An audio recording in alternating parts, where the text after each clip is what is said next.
काबा की हिस्ट्री को देखा जाए तो ये हजरत आदम के टाइम की है। काबा को सबसे पहले हजरत इब्राहिम अलैहिस्सलाम ने नहीं बल्कि हजरत आदम ने इबादत करने के लिए बनाया था। लेकिन फिर इसके कई सदियों बाद हजरत नूह अलैहिस्सलाम के टाइम पर पूरी दुनिया में एक बड़ा फ्लड आया जिससे काबा डिस्ट्रॉय हो गया और सिर्फ इसके कुछ निशान रह गए थे जिनका नबियों और फरिश्तों को पता होता था। लेकिन फिर एक दिन इस दुनिया में अल्लाह के खलील का जन्म हुआ, इब्राहिम। हजरत इब्राहिम अलैहिस्सलाम अल्लाह से शदीद मोहब्बत करते थे और उन्होंने अल्लाह के लिए अपनी हर एक अजीज चीज कुर्बान की। हजरत इब्राहिम अलैहिस्सलाम उस वक्त फिलिस्तीन में रहते थे तो एक दिन अल्लाह ने हजरत इब्राहिम अलैहिस्सलाम को हुक्म दिया कि वो काबा को तामीर करें। हजरत इब्राहिम अलैहिस्सलाम ने जहाँ पहले काबा था उसके आसार ढूंढे और वहाँ काबा बनाना शुरू किया। हजरत इब्राहिम अलैहिस्सलाम ने पास के पहाड़ों से पत्थर उठाकर काबा को बनाना शुरू किया। हजरत इस्माइल अलैहिस्सलाम पत्थर ला रहे थे और हजरत इब्राहिम अलैहिस्सलाम पत्थरों से काबे की दीवारें बना रहे थे। जब काबे की दीवारें बन गई तो हजरत इब्राहिम अलैहिस्सलाम एक बड़े पत्थर पर खड़े हुए। उस पत्थर पर हजरत इब्राहिम अलैहिस्सलाम के मुबारक पैरों के निशान छिप गए। ये पत्थर आज भी काबा के सामने पड़ा है जिसे मुकामे इब्राहिम कहते हैं। काबा बनने के बाद हजरत जिब्राइल एक सफेद पत्थर लेकर आए जिसे हजरे अस्वद कहते हैं। हजरत इब्राहिम अलैहिस्सलाम ने इसे काबा के कोने में लगा दिया,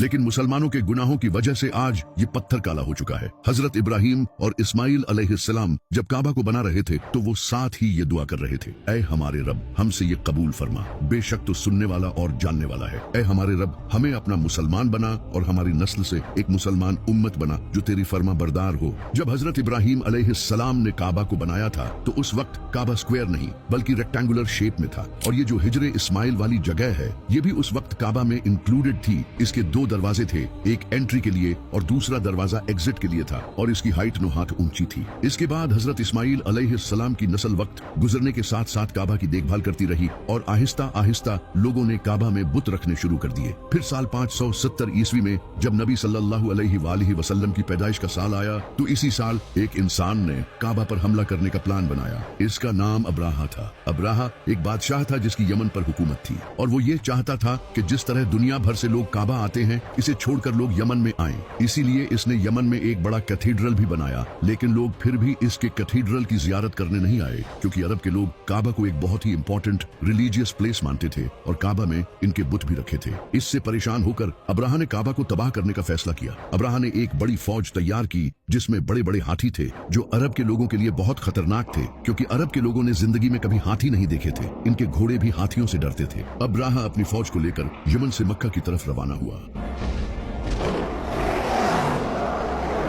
और रास्ते में आने वाले टाउन्स और कबीलों पर कब्जा करता गया। इसी दौरान इसने कुछ ऊंट हथिया लिए, लेकिन इन ऊंटों के मालिक का नाम अब्दुल मुत्तलिब था जो नबी सल्लल्लाहु अलैहि वसल्लम के दादा थे। जब हजरत अब्दुल मुत्तलिब को इसका पता चला तो वो अब्राहा से मिलने गए और इसके पास जाकर उन्होंने अपने ऊंट वापस मांगे। अब्राहा ये देखकर बहुत हैरान हुआ। इसने जनाबे अब्दुल मुत्तलिब से कहा कि मैं यहाँ तुम्हारे काबा को तबाह करने आया हूँ और तुम्हें अपने ऊंटों की पड़ी है। तो जनाबे अब्दुल मुत्तलिब ने इसे कहा कि मैं इन ऊंटों का मालिक हूँ और इस काबे का मालिक कोई और है। मैं अपने ऊंटों की हिफाजत करूंगा और वो काबा की हिफाजत करेगा। तुम मेरे ऊंट मुझे वापस कर दो, फिर चाहे काबा पर हमला करो। तो अब्राहा ने इनके ऊंट इन्हें वापस कर दिए और वो वापस मक्का चले गए। वहां जाकर वो काबा के पास गए और इसके दरवाजे को पकड़कर कहा, ऐ अल्लाह, एक इंसान भी अपने घर की हिफाजत करता है तो तू भी अपने घर की हिफाजत कर। इसके बाद अब्राहा अपनी फौज लेकर मक्का की तरफ बढ़ा, लेकिन जैसे ही वो मक्का के करीब आया तो इसके हाथियों ने आगे बढ़ने से इनकार कर दिया और पीछे मुड़ने लगे।